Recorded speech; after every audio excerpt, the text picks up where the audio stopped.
Армысыздар достар. Мен сіздерді қазақ тілін үйрететін ұстаздарыңыз боламын. Қазақ тілін шет тілі, екінші және туыс тіл ретінде оқытудың лингводидактикалық негіздеріне сүйенген А2, Б1 деңгейлері бойынша оқу құралы және бейнефильмдер ұсынамыз. Бұл фильмдерге оқулықтың ішінде берілген QR кодымен ене аласыздар. Оқу құралында қазақ тілін ауызша және визуалды мәтіндерді түсіну, жазбаша және визуалды мәтіндерді түсіну, ауызша және жазбаша түрде тілді қолдану негізінде оқыту жүзеге асырылған.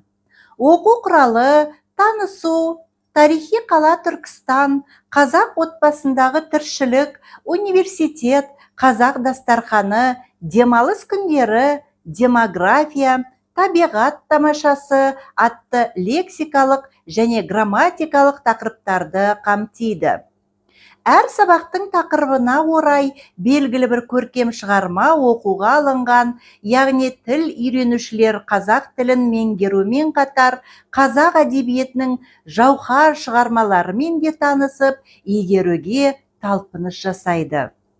Оқулықта берілген тапсырмаларды орындап және қайталау қажеттігі туындап жатса, қайта көріп, Түркістан өлкесін тағы да бір тамашалау мүмкіндігі әбден бар. Рахмет.